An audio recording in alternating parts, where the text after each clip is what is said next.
let me just bring you a quick overview on what is going on with VGX, the Voyager utility token, as it has seen a little bit of a downturn over these past 2 weeks. As the crypto market as a whole is starting to heat back up, VGX just isn't quite keeping up with it. Hi everyone, welcome back to my channel.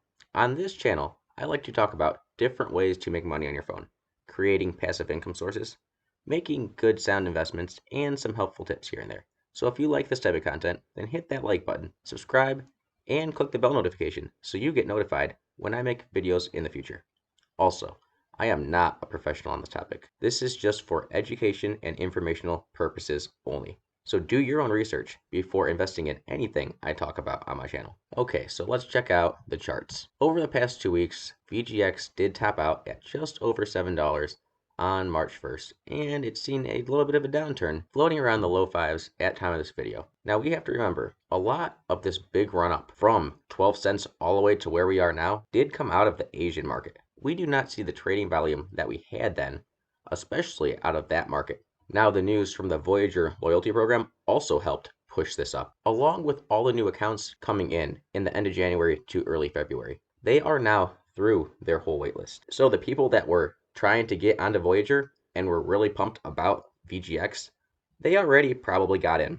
We also have to look at on the publicly traded side. Voyager did have their earnings call a few weeks ago. That was very positive. And well, a lot of people got in on bad longs and were just chasing the price at $5, $6, $7. All reasons why the price is pretty stagnant and slightly in a downturn. Now this could be a time to get into a position in VGX or add to a position, as when things get a little boring and people aren't paying attention, that's usually the best time to start a position. Now, this is not investment advice. You have to make your own decision on this point.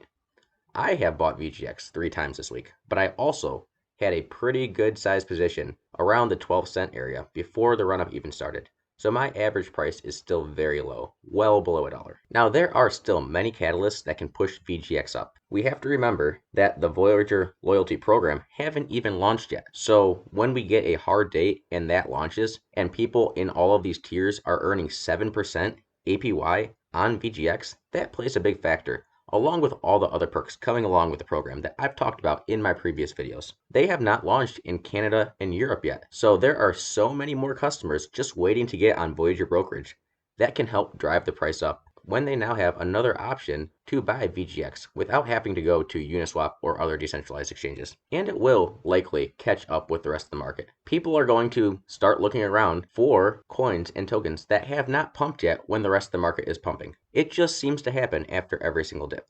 This was just a quick update on VGX and what I'm looking at and why I am far from done with VGX and still believe it's hitting that $30 plus projection that I made months ago. So if you are looking to get into a position, then check this out along with many other resources to make your mind up and see if this may be a good entry point for you. And if it is, don't forget to give yourself a raise. I'll see you next time. A few videos popped up to your left and right. If one of those perked your interest, give it a click.